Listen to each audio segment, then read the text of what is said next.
Does anyone else like sinning when they're building their solar empire?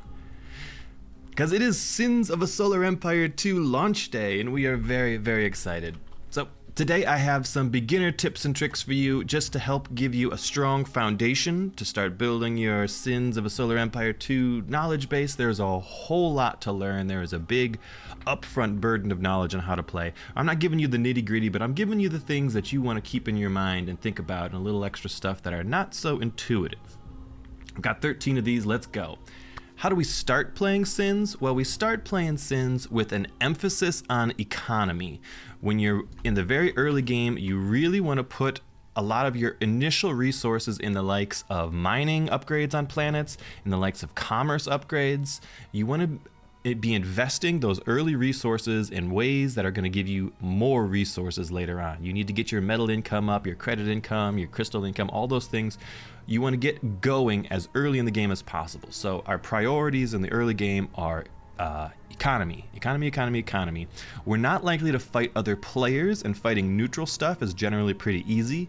So you're usually fine with your first 100 supply. You don't need to like max out your fleet in order to go conquer the neighboring asteroids. You do want to conquer as much as you can as fast as possible, but while you're doing so, early game, we're putting an emphasis on economy. We don't need to invest in the likes of culture or exotic refineries and things.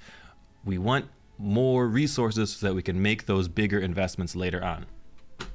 Number 2, not all research is good research.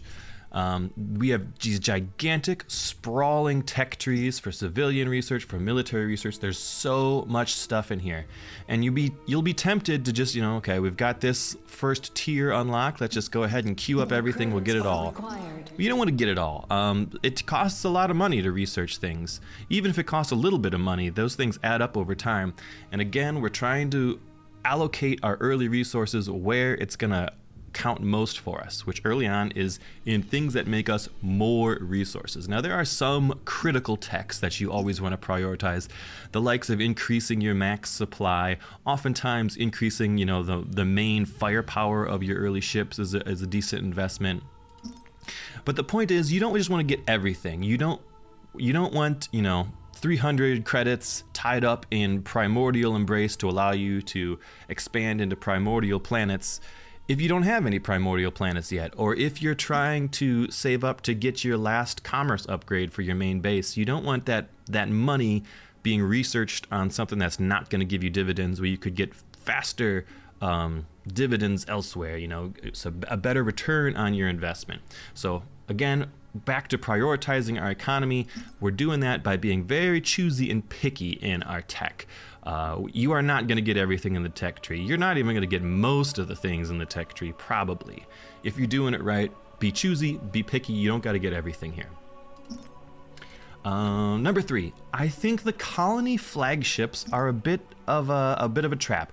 Every race has a capital ship that has a colonize option for it. And you might be tempted to get that early on because it allows you to, you'll move your colony flagship out, you'll blow away all the neutral guys, and then your capital ship can colonize that right away. That saves you from having to build a frigate that has the colonize ability. I don't like that as much. And now, it's a bit of quality of life to have that, but I think it's a much better investment early on to prioritize the likes of battleships or other really powerful combat capital ships.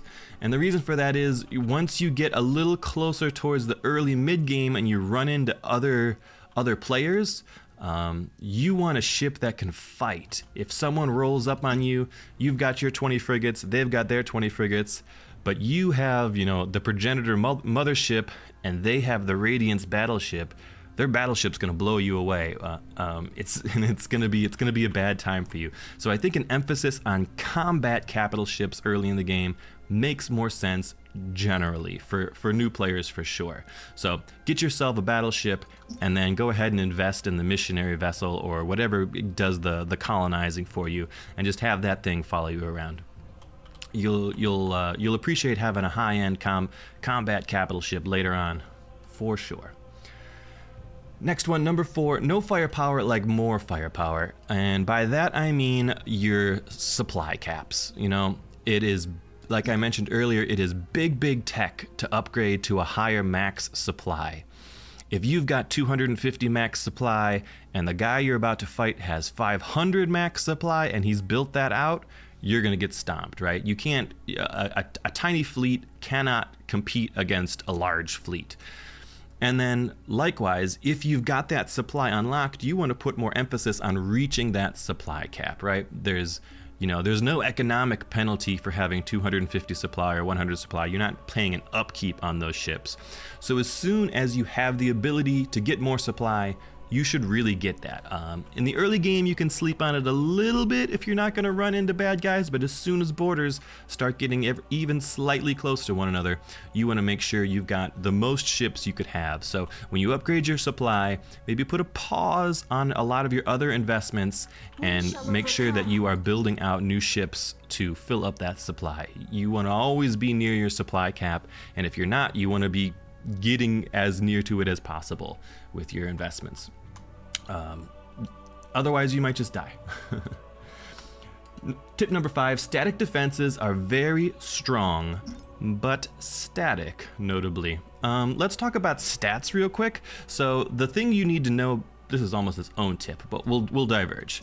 The thing you most need to know about all these stats, and there is a ton of stats and a ton of different weapons that can be very confusing.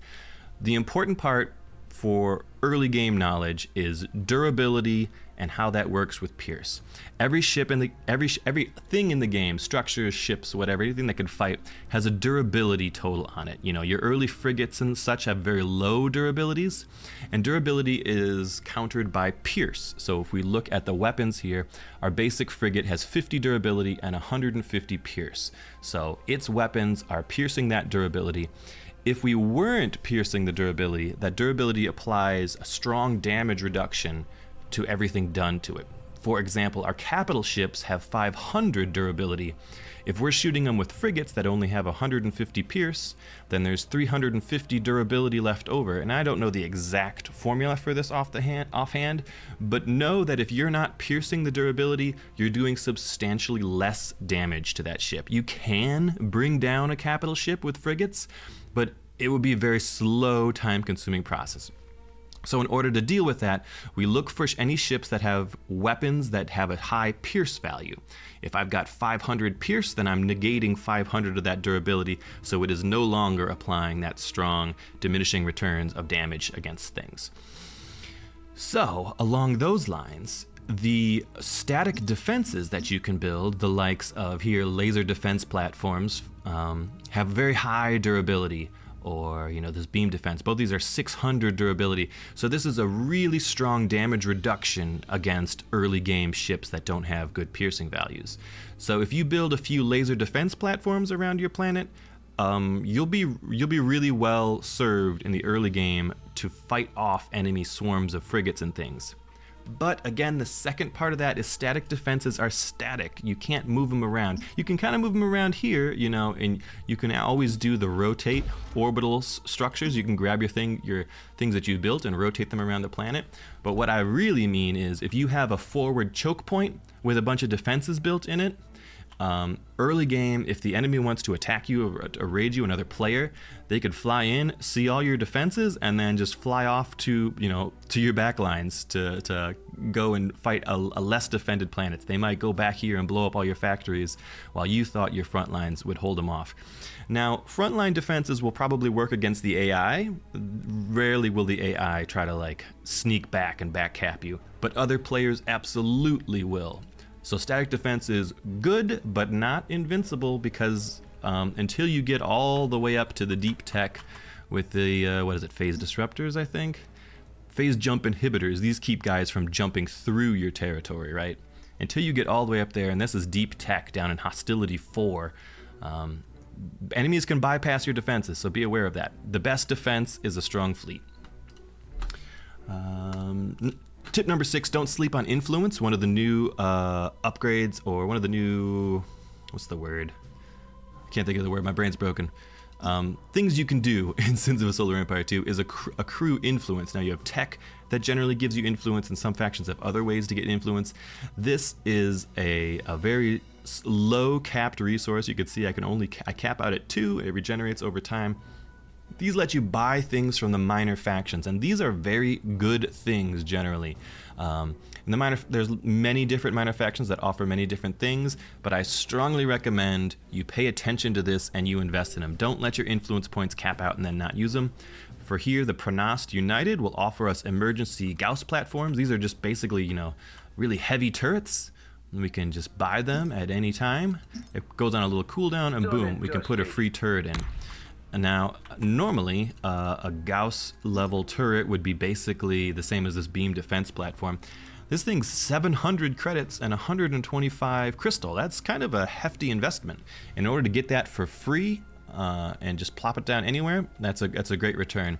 And a lot of the stuff through the minor factions offer some really good benefits. So pay attention to this. Don't let your influence points cap out. Keep using them. Number 7, survey for your early exotics. Now, exotic resources are what lets you build some high-end tech stuff, usually the likes of extra capital ships or the likes of rare tech and things like that. It used to be, in early access if you played, you could survey your planets for a chance to get your exotic resources, but mostly you had to build an exotic factory to produce them for you. Well, now, in the release version of this game, surveying off of a planet, at least, gives you guaranteed exotics. So I know if I do this survey on my home planet, I will get 1 yellow Andvar exotic resource. I know if I survey over here, I will get 1 red Tauronite exotic resource.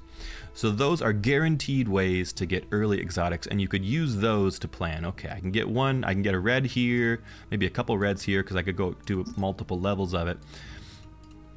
I can get yellows guaranteed over here. If I had extra reds and yellows, maybe that would allow me to go in and afford a new early capital ship, that kind of thing. So that's really important to know. That's your early source of exotics. Otherwise, you can get tech and build an exotic factory and, build exotics to taste. But early on, keep in mind the surveys. Those are very efficient now.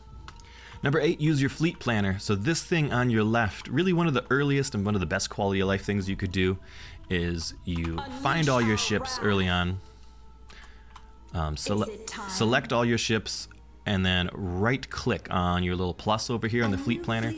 That makes a fleet out of them. Then I would select the fleet as a whole over here and put this on a hotkey. That way, anytime you hotkey, you just select the fleet. And the benefit of this really is you can, when you do the fleet selection, it offers a build menu here that you can use. So if I build off of selecting my fleet, if I wanted a couple more Disciple frigates, they will build and automatically fly out and join, wherever my fleet is on the map. Now there's a couple different ways to kind of make that happen, but this is the easiest way to make sure when you're building new stuff, it comes all the way out and joins your fleet immediately. Otherwise, it'll just come out and sit at the shipyards. You'll have to come back and grab it and then send it out to where you need it to go. It's just a really nice quality of life to keep your main armada, your main fleet over here in an actual fleet that you could build. And this also is smart building. It builds from the closest shipyards to you that are going to be the shortest reinforcement range. So definitely do that. Number 9, scouting. Scouting is super important, just like all RTS games. In this, generally what you'll do is you'll build up a couple of your scout corvettes, and they come out with auto scouting, and they'll just roam around the universe until they die, and they'll scout stuff. And they'll die fairly quickly roaming around. They'll get blown up by neutrals all the time. So bonus points, you can just regularly make a few scouts, and they'll go out and do their thing. What else you could do? Do I have any scouts out in the world right now? I don't even know if I do. Here, okay, I got some secret vessels. So you can right-click to turn off their auto scouting, and then what I would recommend you do with them is like give them specific orders, scout here, here, here, and then come home. And we send them home so that way they don't just run out and die. And you can come back and get them later on. You could say, go back out here and scout, and then come back home. And we do that because we want regular vision of stuff, especially moving towards a mid-game where you really, really want to know where the enemy fleet is, what it's composed of, What are they doing right now? Are they taking, you know, some border territory that you might be able to contest? It's much more easier to attack a planet before it has some static defenses set up on it. And all of that you can only know if you're scouting. So scouting is so critical. Either just make ships that regularly make ships that will go out and scout and die, or make those ships and micromanage them a little bit so that you're getting some regular scouting done. You do not, under any circumstance, want to just sit in your own bubble and hope everything's going well in the galaxy. You want to know what's going on in the galaxy, and the only way to do that for most factions is to go out and look with your scouts. Number 10, a quick tip. If you're fighting neutral factions here, the likes of this, let's go up here.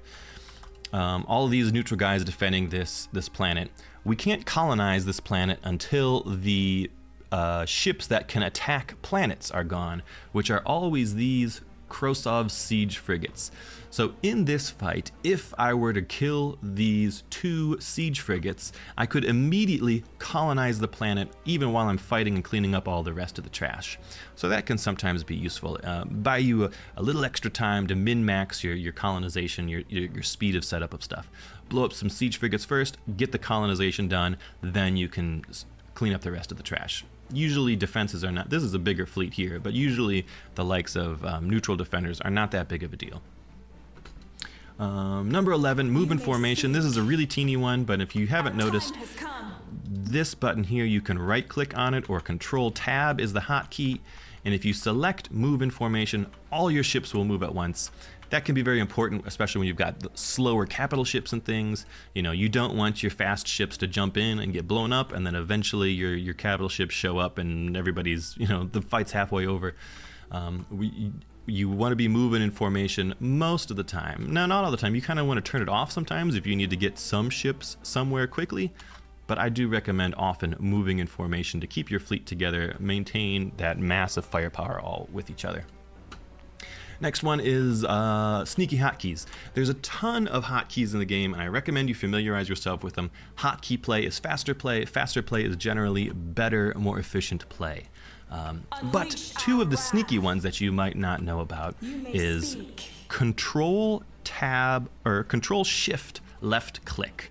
If we hold down Control and we hold down Shift and we left click on a stack up in this unit card, it expands them so we could see every individual unit. And it'll also collapse them. We can do that on enemies. We can expand them to see each individual enemy unit. Now, why would you do that? Well, you do that if you wanted to do some extra micromanagement of ships, right? If we expand them all, we can see if a ship gets low, we can grab it and we can pull him back so he doesn't get blasted. Doesn't blow up, because a lot of the general targeting, unless people are giving specific targeting orders, a lot of the ships will target sort of the closest unit to them or the closest unit that they're effective against. So a little micromanagement can go a long way there. The other sneaky hotkey is Alt right click. So if we hold down Alt and we right click on a group of enemies, say in this case their enemy has a lot of dangerous LRM cruisers. Well, if we hold down Alt and we right-click on the LRM cruisers, it'll tell our ships to blow up each LRM cruiser first. And the way that if you just right-click on them, they'll go and they'll blow up one LRM cruiser. If I Alt right-click, it sort of targets that entire group of enemies first. So here, let's watch this fight. We're focusing on burning down these LRM cruisers first. We can keep a close eye on the shields of our various units. We can see this guy here is getting hit a little bit more, and as the enemies come into range, that'll sort of be exacerbated a bit. So we're focusing down these LRM cruisers because they're more dangerous. If we see one of our ships getting focused down too much, we can grab them and we can kind of pull them back. And by moving them backwards, that takes them out of focus. You know, the enemy won't be focusing on them so much, so that way we keep them safe. Otherwise, if you don't do that, the enemy, you know, at least these neutral fights, they'll all focus on, you know, whatever the closest ship is, and they'll blow it up. And that'll cause you to lose some ships early on, which you don't really want to do. You want to, you know, maintain that early game. Every bit of resource you can get is critical, so you want to make sure you invest in a little extra micromanagement to keep them safe. Research complete. But this fight is going well. We can see our ships are carefully targeting down all of these dangerous LRM cruisers because we gave that alt right-click target to focus on the whole group. And then we micromanaged this guy out so he didn't blow up, and this fight is going just fine. And now, because our flagship is close to a lot of the enemies, they're focusing their shots on the flagship, which is very efficient for us because he is a much higher defense, much more durability and everything than all the rest of our ships. So our little fragile frigates are doing their DPS, and our more durable battleship, because he's closest to all the enemies at this point in time, is soaking up the hits here.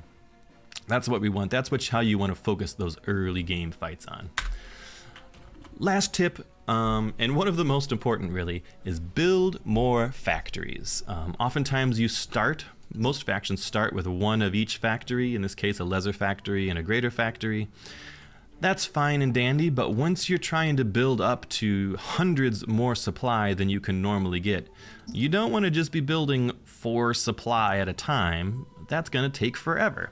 So you want to really be using some of these extra civilian slots either on your home planet if it makes sense, or ideally a very forward outpost. If I took this this primordial planet up here, because it's basically the front lines with where we might be going to fight enemies.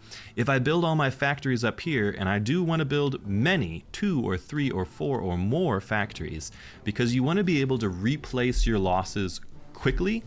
You want to be able to have these factories close to the front lines so that you could replace losses in real time even. You know, the fleet battles in this game can get very large, hundreds of ships against hundreds of ships.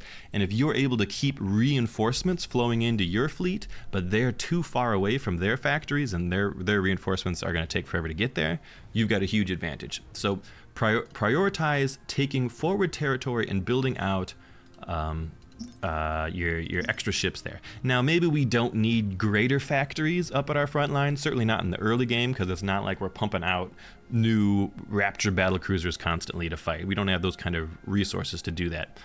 But I probably do want lots of lesser factories, especially because these ones are only 1 orbital slot cost, so we could very easily fit 2, 3, 4, 5 of these in the front lines. The difference between, 1 factory pumping out reinforcements for your fleet or 5 factories pumping out reinforcements for your fleet is absolutely game-changing. Build more factories. That is my biggest and best tip for you. Those are all things that will give you a good basic beginner knowledge. We're not going to belabor the point too much here. There will be lots more Sins of a Solar Empire knowledge and learning and games to come. I hope that's helpful for you. Thanks for watching, guys. I'm Davok, and I will see you next time. Have fun building your space empires.